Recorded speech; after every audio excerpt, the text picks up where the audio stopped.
Alors, j'étais en train de faire un bilan de ma semaine et de la semaine de mes clients là, et j'avais envie de te faire cette vidéo pas décidée, pas préparée, pour te parler un petit peu du contexte que moi je sens au niveau énergétique, Euh, pour aussi t'amener des clés peut-être pour t'aider à y voir un peu plus clair dans la période.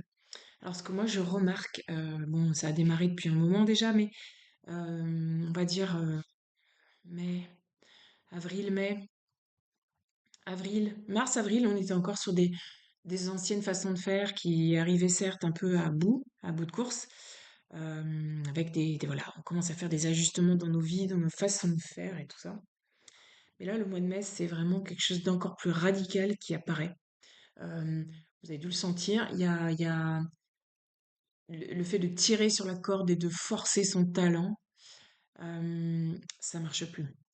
Il y a toujours plein de gens qui le font, il y a toujours beaucoup d'injonctions notamment pour les entrepreneurs dans le développement personnel, qui vont pousser à tirer encore plus sur cette corde. Et j'entends par là pas seulement la partie business, euh, monter ton CA, euh, avoir des bons tunnels de vente, nanana, bien te positionner, tout ça que tu connais, que tu as déjà vu mille fois, mais aussi tirer sur la corde, forcer cette espèce d'intensité de aller chercher l'amour du divin qui est en toi, du ton féminin sacré, dans le silence, de la rencontre, d'amour avec les autres, etc. Pour moi, il y a vraiment ces deux branches qui plus ou moins se juxtaposent, ou je ne sais même pas si elles se rencontrent, se juxtaposent, s'opposent.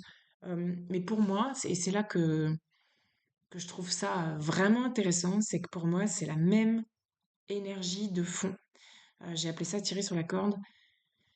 Il y a cette intensité, alors dans un sens à continuer à bosser comme un fou et à se perfectionner pour devenir un espèce de robot entrepreneur qui aura tout optimisé, son image, son branding, ses photos, euh, ses textes, sa structure d'œuvre et tout. Et en fait, je sais pas si tu le vois, mais il y a une espèce de compétition à ça et une espèce d'escalade à ça. Et ça crée des entrepreneurs qui sont hyper marketés, qui sont hyper structurés, qui sont hyper percutants, hyper pertinents.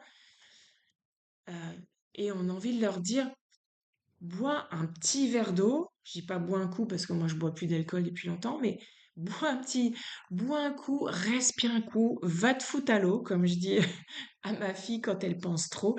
Allez, on va nager. C'est pas la peine de continuer à tourner sur ce rythme-là, sur ce disque-là, de super entrepreneurs. Et on en est là, sous couvert d'alignement, sous couvert d'efficacité, sous couvert d'aller exprimer vraiment la pointe de qui tu es et de donner ton meilleur service au monde. Mais en fait, tu te fais piéger encore par cette espèce de tourbillon. Là, ça crée énergétiquement, ça fait comme ça. Alors, tu peux avoir l'impression que ça marche, tu peux avoir des premiers résultats, mais dans le fond, si tu sens de la fatigue, il n'y a il y a pas de doute, quoi, hein. C'est que tu es en train de forcer quelque chose. Ça veut pas dire que c'est faux, ça veut pas dire que tu n'es pas cette version-là, cet entrepreneur-là, capable de tout ça. Ça veut juste dire que that's not the but, the goal of your life. C'est pas le but de ta vie, c'est pas de devenir la meilleure version de toi-même. Là, je jette un pavé dans la mare. Là, tu as déjà entendu peut-être parler de ça. Mais ça nous rattrape par tous les côtés, ce truc, aujourd'hui, dans cette forme d'intensité à devenir le meilleur toi. Comme si, du coup, celui qui était là, ben, c'est pas le meilleur. C'est quelque chose que là, je suis en train de dénoncer la partie business, mais je la dénonce exactement autant. D'ailleurs, je dénonce personne, hein, je dénonce des mouvements dans lesquels moi-même je peux être attirée d'aller par-ci par-là, dans lesquels dans le passé je suis tombée largement aussi. Donc je dénonce les mouvements, je dénonce pas les gens, ça c'est important. Mais donc je dénonce tout autant la partie business, expansion et mindset encore et posture et tout ça, que la partie on a décroché complètement, on a lâché complètement la rampe et on est dans le tout amour et on parle en langage crypté qu'on se comprend même plus tellement c'est plein de métaphores et tellement on parle d'énergétique et on réfléchit sur les process sur lesquels on réfléchit sur les process de pensée de nos intentions qu'on vient diluer dans la sauce de notre prise de conscience de machin et on se retrouve, enfin moi je me retrouve des fois à lire des gens, des postes d'entrepreneurs qui sont complètement lunaires où je comprends plus ce que dit la personne. Pourtant, Dieu sait que moi, j'ai pu, il y a 10 ans, je sais pas si tu me suivais, je naviguais facilement dans les sphères bien perchées. Mais là, ils m'ont perdu, c'est-à-dire c'est vraiment lunaire, quoi. Et c'est, et c'est ça qui est pervers dans les deux mouvements là que je dénonce, c'est que dans les deux cas, tu peux goûter une pertinence, tu peux goûter quelque chose qui a l'air vrai, tu peux dire, mais ouais, c'est tellement ça, ils ont tellement raison. Et dans la partie tout amour et réflexion, c'est prise de conscience, et on travaille sur soi, et dans la relation, il y a l'autre, il y a toi, hein. Ce que moi je vois, de mon humble, alors humble, non pas humble, j'assume aussi le côté bourlingueur du développement personnel, que ce soit dans les formations, la pratique faite par moi, que dans ce que je me suis tapé comme aventure et initiation dans ma propre vie, dont je parlerai peut-être un jour, mais c'est pas le lieu ici. Je vois en fait s'immiscer, même chez les entrepreneurs qui ont l'air le plus clean, le plus pertinent et qui ont pris à rebrousse-poil le truc et machin, et qui sont, voilà, dans le bon camp, bah, je vois toujours pareil, la blessure qui s'immisce, la blessure qui vient créer un clivage, une intensité, euh, un truc qui finit par être dissonant. Voilà. J'essaie de retrouver mon fil parce que là, tu vois, en t'en parlant, je me plonge un peu dans ces deux bains-là. Euh, Ça t'a pas échappé que la société là est en pleine déstructuration. Euh, C'était prévu, prévisible. C'est en train d'arriver, c'est en train de se casser la gueule. Les châteaux de cartes sont en train de se casser la gueule de partout. Euh, le truc qui est censé se casser la gueule de partout, c'est ta structure justement d'intensité de personnage et de quête-conquête.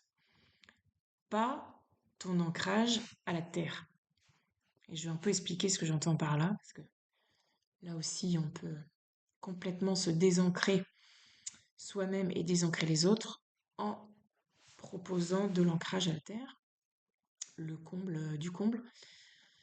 Mais tu vois, avec cette déstructuration qu'il y a voilà, l'école, les banques, la politique, bon, ça fait un moment, mais mondes de l'entreprise, les business models, qu'est-ce que j'ai pas dit encore? Tous les fondements sociaux, la famille, l'identité. Euh, Le problème, c'est que dans cette période-là, hein, c'est souvent le cas, c'est pas la première fois dans notre société humaine que ça arrive, ça crée des espèces de brèches, de hiatus, de ruptures fortes, où du coup les gens se disent «Oh, ok, tout ça n'était qu'une vaste illusion, une vaste supercherie, je lâche tout».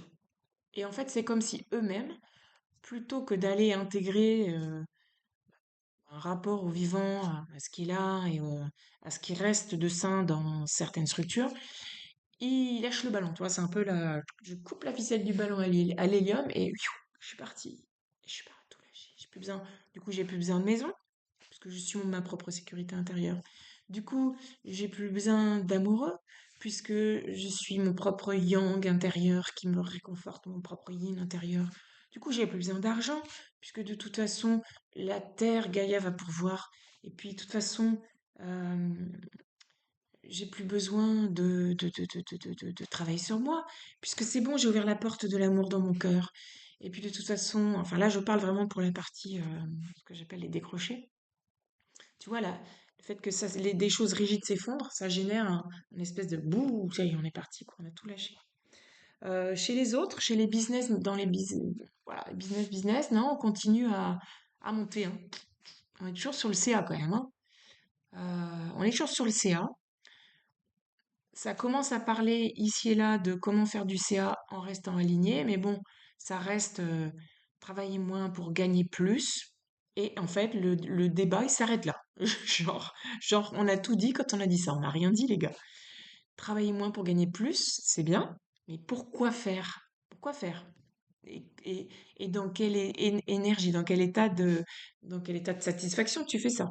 Pourquoi tu gagnes des sous? Et là, comme d'habitude, le grand absent. En fait, on ne sait pas. On ne sait pas pourquoi on gagne des sous.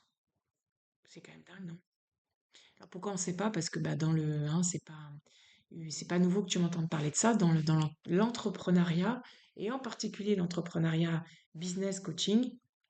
On a une majorité d'enfants, d'ex-enfants parentifiés qui ont fait un gros décalage pro-perso, c'est-à-dire que au lieu de réaliser leur alchimie vérité jouissance, c'est-à-dire en gros, hein, comment être vrai et jouir de ma vie en me connaissant bien dans ma vie, ils sont partis en conquête professionnelle. Donc toute l'énergie d'identité, elle est dans l'énergie dans la sphère professionnelle. Et donc, on ne sait même... En fait, c'est comme un truc qui tourne en rond dans le même endroit, c'est-à-dire que je bosse beaucoup pour pouvoir continuer à bosser beaucoup parce que tout ce que je kiffe dans la vie faire, finalement, c'est bosser. Et là, il y a une espèce d'incapacité chez ces gens-là. Donc, il y a pareil, l'intensité, l'adrénaline, une espèce d'exaltation comme ça, qui est hyper à la mode aujourd'hui, hein. Si t'as pas d'intensité, limite à l'eau, hein. T'es le Nabila de l'époque, t'as pas d'intensité, t'as rien compris au game apparemment. Euh, donc, ils ont des grands absents. Ils ont cette intensité qui les laisse presque en bug quand ils sont juste dans l'être, c'est-à-dire quand tu leur enlèves leur loisir supersonique et leur business exalté et exaltant, hein, dont je veux bien croire que c'est exaltant, parce que je suis aussi passée par cette phase-là à mon niveau, à mon plus petit niveau, mais je suis aussi passée par cette espèce de idéalisation intense de ma mission d'accompagnant. Ben, en dehors de ça, il n'y a rien, c'est-à-dire que il y a une espèce d'inconfort, de malaise à pas le faire. Oui, mais parce que ma passion, c'est ça. Oui, d'accord, mais sinon, tu es qui quand tu rencontres quelqu'un sur le trottoir? Est-ce que tu sais encore être dans la vie laïque, profane? Est-ce que tu sais encore être dans le silence? Est-ce que tu sais encore être quand on te sort de cette espèce de monde qui tourne à huis clos, en huis clos, qui tourne, c'est pas ça que je voulais dire, là, l'expression, qui tourne en circuit fermé, voilà. Est-ce que tu sais être et tu es quoi, du coup? Euh, c'est moins clair. Est-ce que tu investis ton couple? Est-ce que je vois beaucoup de ça aussi, hein, des entrepreneurs qui n'ont pas vraiment de vie de famille, qui n'ont pas d'enfants, ou qui ont ça, mais toute l'énergie fuit dans le pro. Voilà. Donc voilà pour moi les deux grands mouvements là, qui se rencontrent aujourd'hui avec le point commun de l'intensité et d'un espèce de décalage par rapport à la vie. Alors, je vais peut-être te paraître ennuyeuse et chiante. Pour moi, la vie, c'est vraiment plus simple et plus modeste que ça. Je ne vais pas te faire le coup du paysan heureux ou du jardinier épanoui, mais pas loin, quoi. C'est-à-dire qu'il y a quelque chose de... Alors si, comme moi, tu es HPI, tu vas avoir besoin d'utiliser tes neurones à bon escient et avec, si tu as une histoire comme moi, rocambolesque, où tu as été vraiment flirté avec pas mal de choses, tu as envie de transmettre et d'accompagner, oui, oui. Mais avant tout, tu es quelqu'un qui t'inscrit dans un territoire physique, géographique, local, euh, qui doit pouvoir encore fonctionner là, qui doit pouvoir regarder ses enfants sans avoir des lunettes business ou thérapeutiques, qui doit pouvoir ne pas avoir de but aussi dans sa journée, qui doit pouvoir laisser entrer du neuf, qui doit pouvoir tenir ses comptes correctement. Moi, tu vois, j'ai un, ça m'avait marqué ça, tu vois, j'ai commencé moi le dev perso très très jeune, comme tu sais ou pas, j'étais à petite adolescence, hein, 15-16 ans. 14 ans, ça avait déjà commencé. Et à 18 ans, je rencontre un maître spirituel avec qui je passe du temps dans une école. Et j'étais pas la seule, on était nombreux. Il nous disait, parce qu'on était là, oui, l'énéagramme génial, encore, donne-nous encore. Les constellations, pareil, que j'ai découvert à 18 ans, le Tao, euh, les danses soufis, le samadeva, les danses derviches, plein de choses comme ça. Les mouvements, enfin bon, bref, je vais pas en parler là. On était assoiffés de ce truc-là. Euh, il nous disait, enfin bon, c'est bien joli, mais commencez par être un bon humain. Et il avait cette phrase que je trouve qui serait vraiment utile ici à tout le monde. Un bon humain, c'est quoi? C'est quelqu'un qui gère ses émotions sans partir dans les tours ni en haut, ni au plafond, ni à la cave. C'est quelqu'un qui reste les yeux ouverts et qui n'est pas radicalisé, ou qui soit. C'est quelqu'un aussi, donc qui gère ses émotions, je l'ai dit, qui est capable de gérer un minimum ses pensées, de les structurer, qui est capable de gérer un minimum son corps et pareil de le maintenir en santé, donc sans extrême, de part et d'autre, toujours pareil. Et c'est quelqu'un qui est un bon intendant pour lui, un bon intendant dans la vie. Donc c'est quelqu'un qui sait gérer ses dépenses, c'est quelqu'un qui sait gérer sa maison, c'est quelqu'un qui sait gérer ses enfants et sa famille avant d'aller partir en quête d'intensité. Voilà. Donc c'est pas en fait c'est pas du coup une vidéo de promotion de mes offres, mais le raccord que je peux faire là, c'est que si tu sens que tu te fais embarquer des fois dans des tourbillons de devenir la meilleure version de toi-même ou développer tes magnifiques ambitions professionnelles ou personnelles, ben moi je t'invite à remettre ce truc-là en question et à venir voir si c'est vraiment raccord et si c'est ça le vrai sujet pour toi. Parce que très souvent, on ne voit pas les choses les plus simples qui peuvent être résolues rapidement, facilement, avec quelques nouvelles rencontres, quelques nouveaux projets qu'on va mettre en place avec des étapes raisonnées et qui vont amener de la vérité jouissance en s'écoutant et en appliquant des process qui marchent, quoi. Donc voilà, moi je fais pas que l'énergétique, hein, je fais aussi du coaching. Enfin, je vais pas dire coaching parce que c'est pas du coaching à proprement parler business, même si par certains aspects, ça m'intéresse. Je fais plutôt de la structuration, de la stratégie pour que ta vie finalement ressemble à bah, celle qui te rend le plus le plus heureux, quoi. Voilà. C'était une longue vidéo, hein. De toute façon, je sais pas faire de réel cours, ça arrivera peut-être un jour ou pas. Et puis je te dis bonne écoute. Et puis ouais, j'ai réouvert, tu vois, c'est un peu pour ça aussi que j'ai réouvert mes offres, mes séances uniques pour que si tu me connais pas encore, si t'es pas encore prêt à faire ton parcours 5 mois, qui reste pour moi un process transformationnel justement qui va te ramener sur Terre tout en t'appuyant sur ta zone de génie et en t'éclatant, mais pas en t'explosant du coup la tronche. Mais voilà, si t'es pas prêt à cette transformation de 5 mois qui va venir enlever tous tes conditionnements, tous tes flips, toutes tes insécurités, toutes les pressions intérieures que tu te mets, toutes tes émotions, enfin, qui va venir faire le grand ménage là-dedans et pas juste psychiquement, hein, qui va te faire changer vraiment pour revenir à ce que moi j'appelle l'équilibre et un équilibre vivant qui est capable de, voilà, d'y aller, quoi, de faire ce qu'il a envie de faire, de proposer, de tester, de créer, puis d'être en harmonie avec ses proches. Voilà, si t'es pas, longue phrase, prêt à ce process de 5 mois, j'ai réouvert ma séance unique, donc 1 heure et demie, 2 heures, ensemble. On fait du décodage, du déblocage. Je te donne ma lecture radicale. Donc là, je suis beaucoup plus technique hein, dans ces lectures-là. C'est très précis. C'est pas à la louche, je vois que t'es un peu manque de confiance. On n'est pas du tout là-dessus. On est, bah, t'as compris, hein, j'arrive à détecter en fait vraiment ta mécanique dans ses moindres détails par rapport à ce que tu m'amènes comme sujet. Parce que sinon, ça a aucun intérêt que je t'en parle si tu viens pas, parce qu'il y a un truc que tu as envie de bouger en fait, hein. Un sujet clair ou vague, précis ou pas précis. Voilà, donc séance unique, elle est réouverte, donc plus accessible au budget ou en tout cas à ceux qui veulent pas tout de suite s'engager sur le parcours 5 mois. Pour moi, c'est plutôt une porte d'entrée parce qu'avec cette séance unique, tu vas pas transformer 40 ans de schéma, hein, on est d'accord. Par contre, tu vas avoir des clés qui, si tu commences à les implémenter derrière, bah, tu peux déjà commencer en autonomie à vachement bouger. Et puis ça va te soulager surtout d'entendre ça parce que connaître sa mécanique, aujourd'hui, sa mécanique inconsciente, pour moi, c'est euh, ce qui va faire que tu ne pourras pas partir dans la folie, dans l'intensité, à aucun niveau, quel que soit ce qui se passe, même si le monde finit par s'écrouler vraiment, guerre ou je sais pas quoi. Euh, si tu connais ta mécanique inconsciente et que tu l'as un minimum régulé, tu t'en fous. Tu t'en fous de ce qui se passe parce que tu seras de toute façon apte à y répondre sans partir dans la folie. Voilà, j'ai fait long, 20 minutes. Je m'arrête là, je te dis à bientôt peut-être.